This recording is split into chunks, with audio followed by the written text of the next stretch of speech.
Hey everybody, welcome back to CALLOUS Invitational 6. It is CALLOUS here, and we are finally all caught up and where we should be.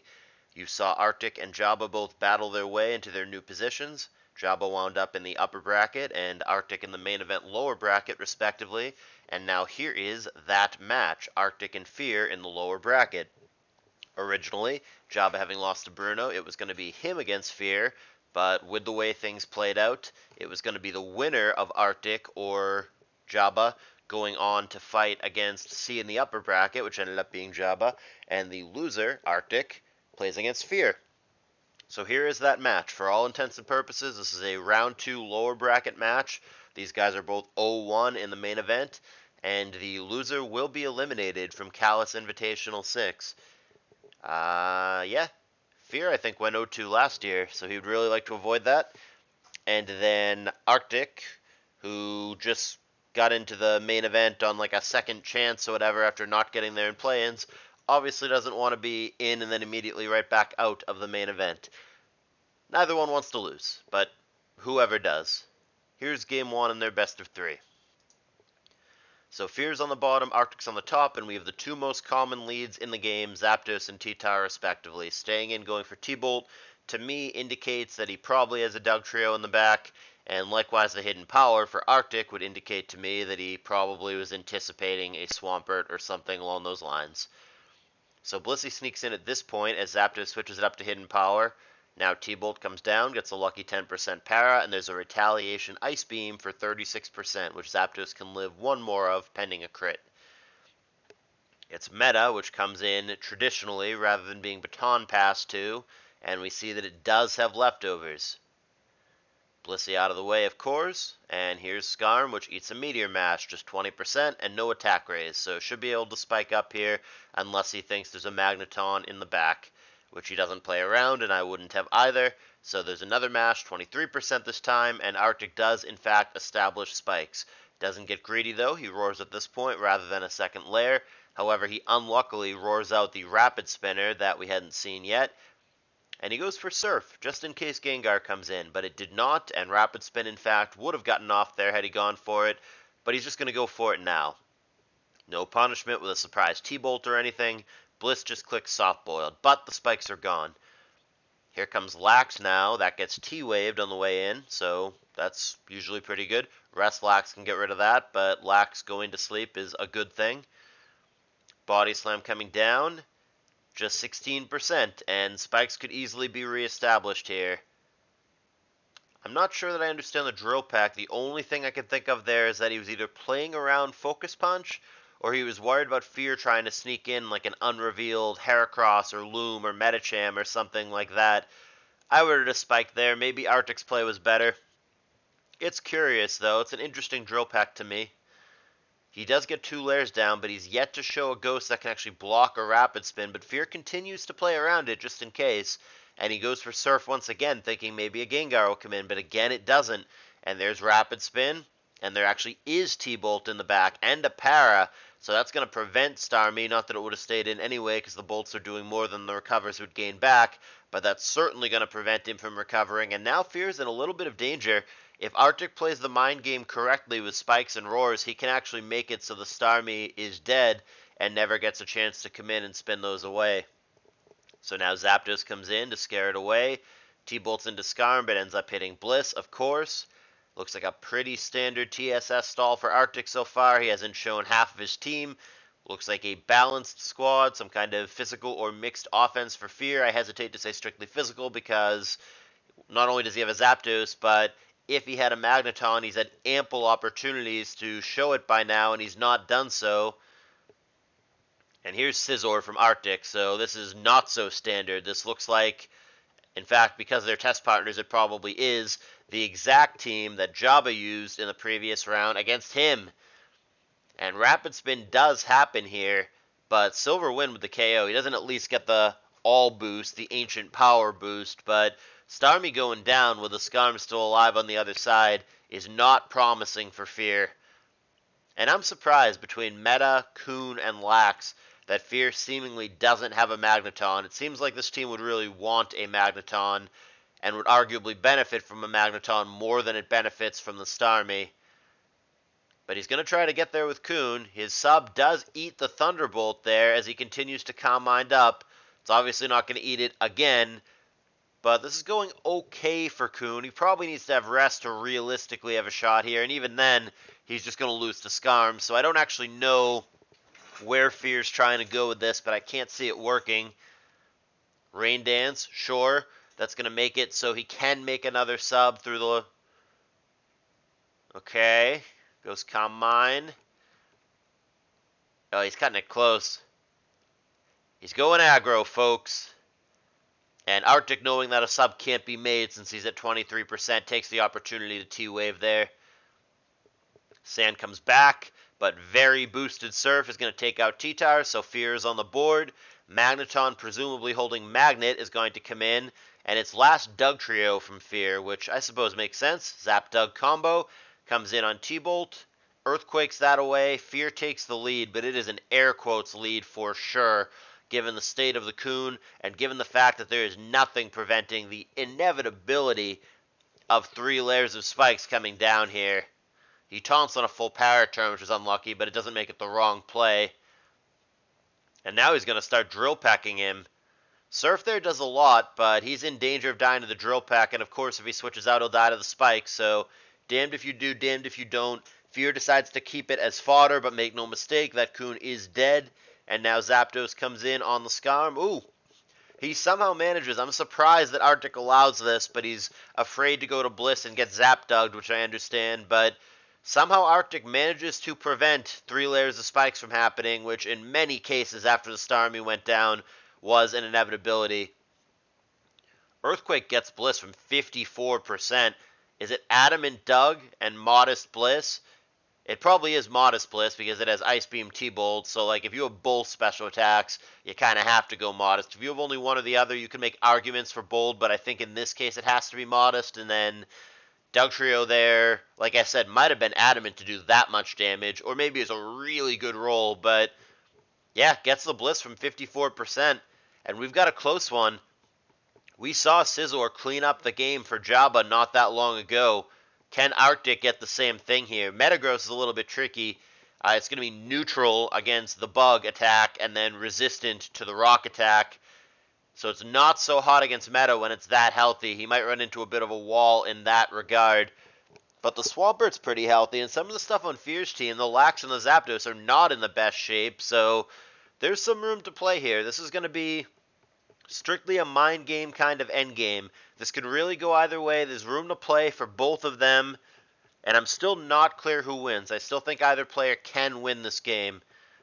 Meta obligatory into Scizor. It's the best wall.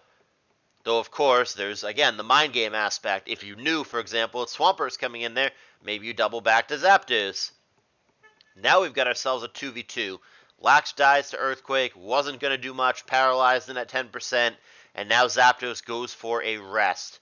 Ice Beam 26%, not bad, but will not be able to get him without finding a crit or a freeze at some point. And he's got limited opportunities to do that because remember, 16 PP is basically 8 PP in this context because Zapdos has pressure, so it's actually a pretty small window to find what he needs. There is a third Ice Beam. Wakes up and rests again, of course. He's only effectively got 8, so like I said, small window.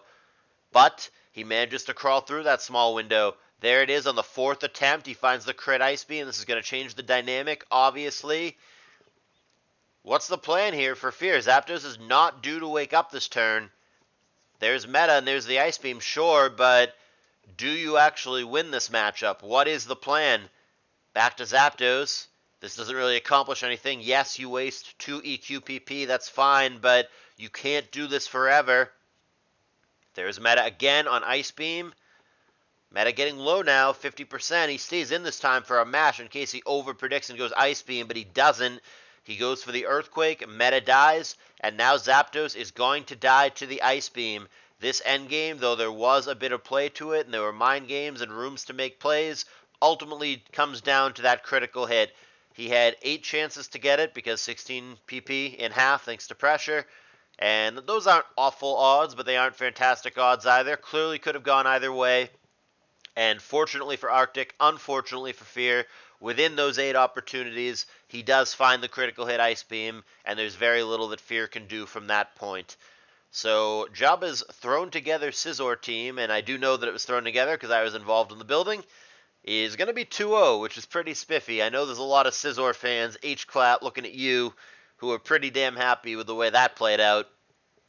And Arctic's going to be up 1-0, looking to not be out 0-2 in his main event debut. Fear, on the other hand, needs to win 2 games in a row, or he's going to be 0-2 twice in a row in CALLOUS Invitational, which for me would be unexpected and, in my mind, uncharacteristic. Fear's been laddering, and I really think he's a good ADV player, so that would be a surprising outcome, but we all know this is a brutal tournament. So here's game 2 in their best of 3. Fear's got to win 2 in a row.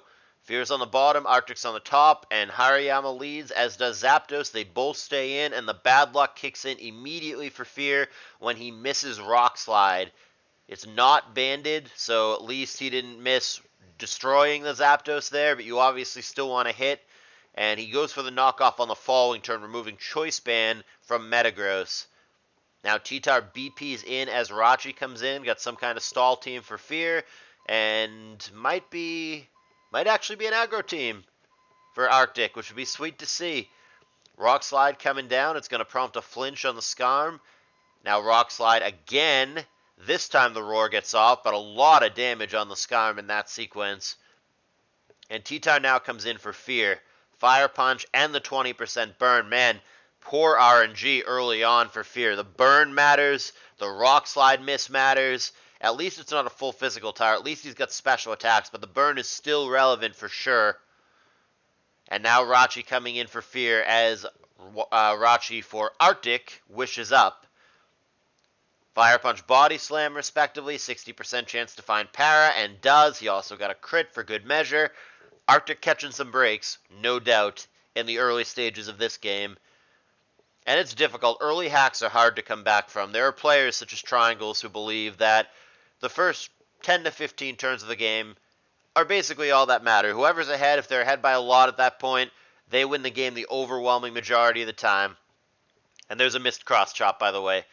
I don't know if that's true or not. Maybe that'll be another CALLOUS video and something I'm going to have to check out. But if that's true, if the player who's ahead after the first 10 to 15 turns overwhelmingly wins the game, then it's not looking good for Fear, because the early going in this game, he's missed Cross Chop, he's missed Rock Slide, he's been parried, he's been burnt. Not a lot going his way right now. At least that mash didn't crit, right? There's Earthquake. Fear has his own crit opportunity and doesn't get it. And Arctic over-predicts with his own Earthquake there. But Fear doesn't pull the trigger in Earthquake again either, which turns out to be wise because an immunity comes in, Aerodactyl. And now T-Tar comes in, allowing Jirachi to get a Wish off, which is going to try to pass to Hariyama. And he will be successful in that endeavor. 22 Rock Slide isn't enough. Gets him back up to 63 after Wish. Now Cross Chop comes down. 43% neutral against Rachi. It's pretty heavy damage. Would insta-destroy him here with a Cross Chop crit, which, remember, increased chance of finding a crit with Cross Chop. And indeed, he finds it the second time. Hiya! 63%. He's out of there. And also, he makes good use of his fodder. Meta gonna blow on the burnt low Tyranitar. So Fear making some plays and getting himself back in this. He's got the on-paper 5-4 lead, but some of his stuff, as you may recall, not in great shape, such as the Skarmory that we're looking at here. This is a very close game, and indeed, it's not even a lead anymore. We've got ourselves a 4-4 in what looks to be a spikeless game from here on out. BP to T-Tar. Body Slam. And he gets his own para. Maybe the luck's starting to turn. It's lummed away, however. Hariyama comes in to try to check it, and Tar DD's up. Tar obviously would not survive a cross chop, but it can miss, and it can also flinch to prevent that from happening. Hari hits really hard. Cross chop would have killed Swampert there as well had it found the crit, but he does not. Unfortunately, Fear does not have Whirlwind, which would have been the ideal move in that situation. Sub, pop your berry, Whirlwind, and you are in good shape. but that's not the way that it played out, and now Salamence comes in to the Endeavor Pert, hoping the last move is anything but Ice Beam. He plays around Ice Beam when he maybe shouldn't, goes to Jirachi there and gets that endeavored. Had he simply stayed in with the Salamence, he would have killed the Pert. I think Fury really messed that up. And now Hydro Pump takes out Rachi. Now he's going to go back to the Salamence and lose that anyway, or at least have it take a big hit. Endeavor brings it down to 17%, and there's the Dragon Claw. This is one of those cases, like I said, Fear played around a move that he shouldn't have or didn't need to, and now it's a big problem because Aerodactyl is going to be an issue. Hariyama and Claydol, not double edge resists. 58%. Cross Chop's gonna need a crit, and he doesn't get it. And Fear is in trouble. Only Claydol remains, and it does not survive the double edge. Arctic with the W here. That one, ugh. Sorry, Fear, but I think you threw that one, or at least threw your opportunity. It wasn't a guarantee that Fear won if he had kept the Rachi. But the second he let the Rachi go by playing around a move that wasn't there, regrettably, that basically ended the day. Well, I hope you guys enjoyed watching. Please do leave a thumbs up if you did. Arctic stays alive in the main event, and Fear is going to be out for the second year in a row with a surprising 0-2. But like I said, I super appreciate Fear playing. I have a very high opinion of him. I think he's a very good ADV player. Stuff happens. Alright guys, thank you for watching. Lots more to come. I will see you guys in the next battle.